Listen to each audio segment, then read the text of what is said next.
So this video is from the very beginning of our TTC journey, and it's just kind of me talking about the epicness of parenting and the parent-child relationship, and really just talking about some parental theories and ideas on respect and communication. And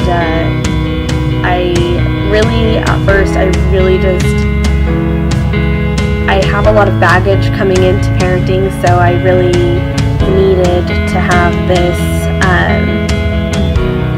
kind of like debrief on certain things, and kind of just like, as we're going through this journey, both me and my husband are really trying to figure out what these things mean to us and how they're important to us. So this is one of the things that was really weighing on my heart and really just came into my head. And so this video that I'm about to show you is actually from April 8th, 2018. And it's right when I started to pick up my video recording and video logging and everything like that. So stay tuned.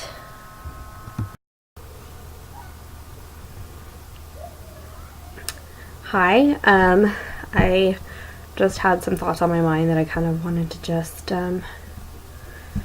go ahead and film and diary, I guess, journal, whatever you want to call it. So I'm here, and me and my husband are finally starting to kind of get a routine of, like,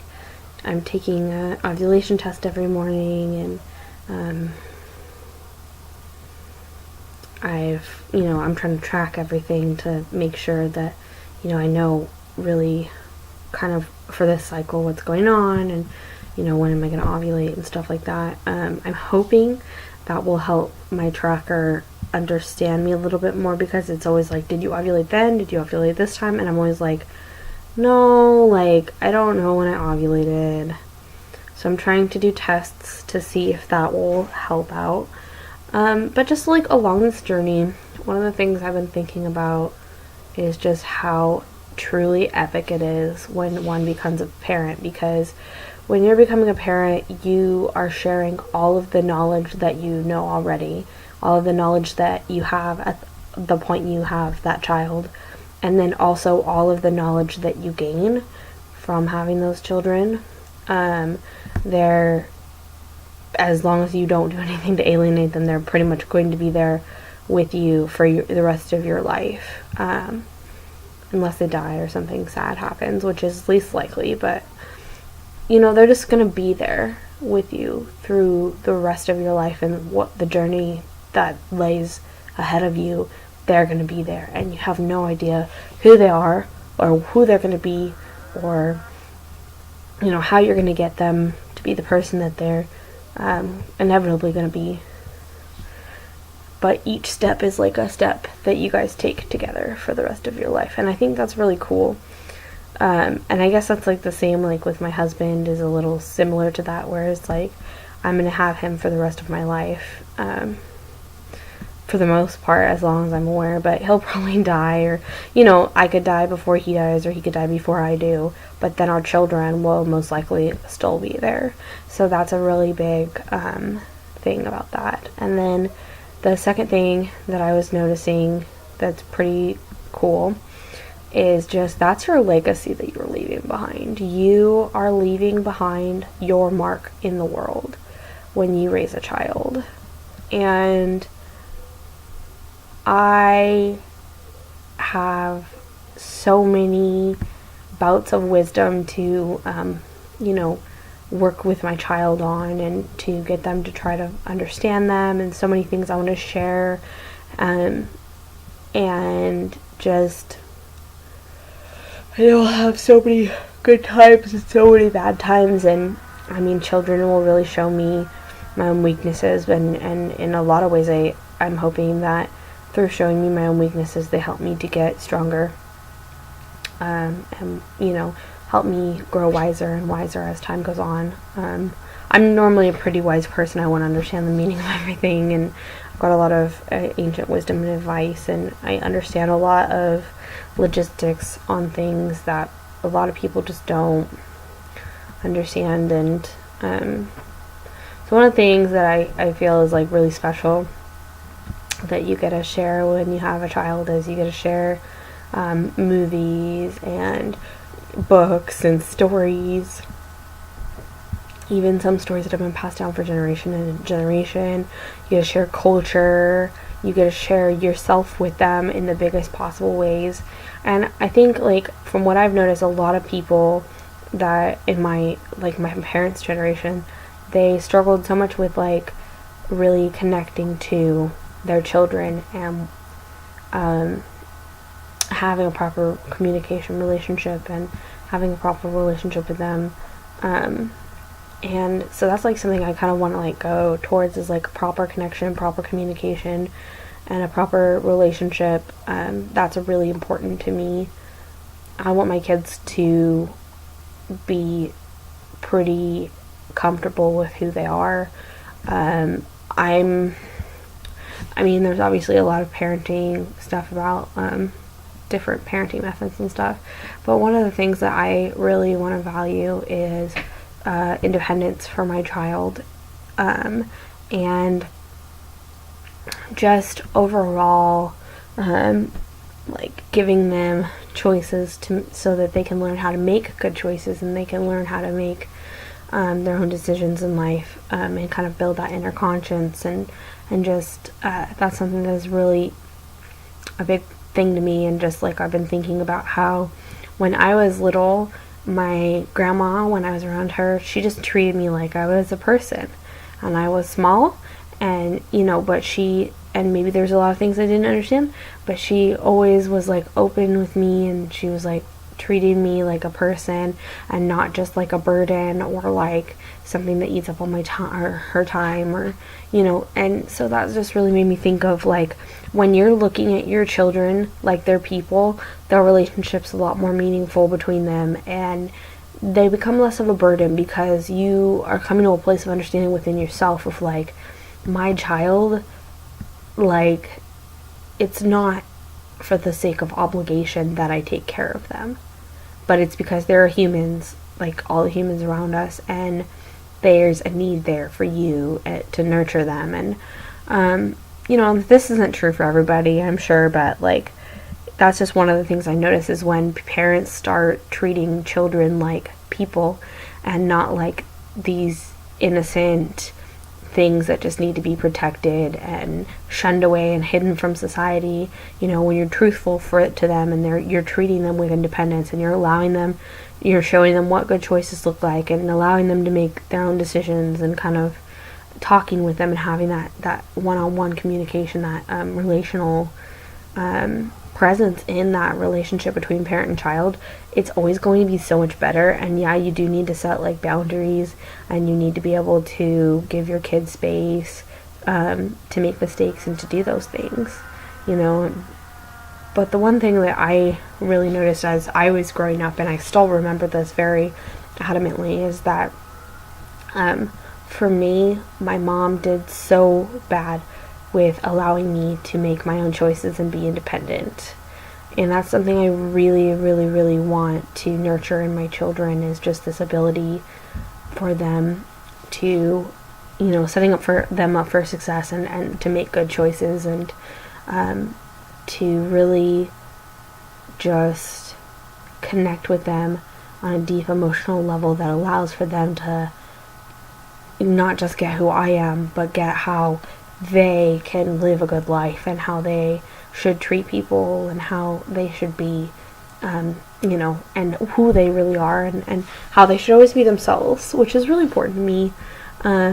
Something I noticed that like a lot of parents for like teens and stuff,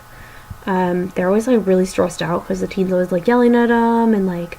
I don't want you as part of this or part of that, and they get really alienated away from their teenagers, or the teenagers don't like something that's happening, or the teenagers want to be with their friends all the time, and then parents just kind of like go from like, well, yeah, I was dependent on you, and like, I don't know, it's like, I like to express it as like, you're kind of throwing your kid out to sea when they become a teenager, because they're going to go through such difficult changes, and they're going to be so angry and uncomfortable, and it can even go through depression and